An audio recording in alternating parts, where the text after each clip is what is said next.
আজি আমাৰ গুৱাহাটী ইউনিভাৰ্চিটিৰ কোচ-ৰাজবংশী ষ্টুডেণ্ট এছ'চিয়েশ্যনৰ 5th আমাৰ এনুৱেল কনফাৰেন্স। তো ইয়াতে আমাৰ নপুৰণি ষ্টুডেণ্টখিনি আমি সকলোৱে লগ হৈছোঁ। আমাৰ জাতিৰ বিভিন্ন ধৰণৰ সমস্যাৰ লগত আলোচনা কৰিছোঁ। আমাৰ সন্মানীয় অতিথিসকলে বিভিন্ন ধৰণৰ সমস্যাৰ দীৰ্ঘদিনীয়া সমস্যাৰ ওপৰত আলোকপাত কৰিছে। আজি আমাৰ মুখ্য আলোচ্য বিষয় হৈছে যে আমাৰ জনজাতীয়কৰণ।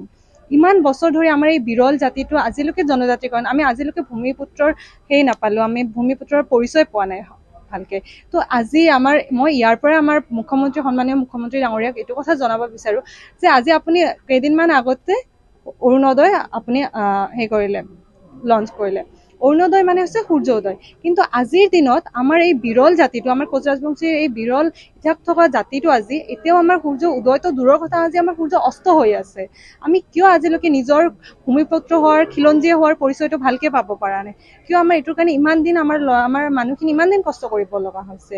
মই ইয়াৰ পৰাই তেখেতক এইটো জনাব বিচাৰোঁ যে আমাৰ শুদ্ধ পৰিচয় দিয়ক। আমাৰ জাতিটোৰ উন্নতিৰ কাৰণে, আমাৰ অসমীয়া জাতিটোৰ উন্নতিৰ কাৰণে এইটো এটা দৰকাৰী পদক্ষেপ। হয়, আমি আমাৰ আলোচনীখনৰ যোগেদি আমাৰ ইতিহাসখিনি লিখিত ৰূপত প্ৰকাশ কৰিছোঁ। বিভিন্ন ৰাইটাৰে লিখিছে তেখেতসকলে, আৰু আমি লগতে কিছুমান সৰু সৰু ৱৰ্কশ্বপো পাতিছোঁ। কেতিয়াবা আমাৰ লাইক এছে কম্পিটিশ্যন এটচেট্ৰাও পাতিছোঁ, যাতে আমাৰ জাতিৰ যিখিনি হিষ্ট্ৰী আছে সেইখিনি চবেই অৱগত হ'ব পাৰে তাৰ কাৰণে।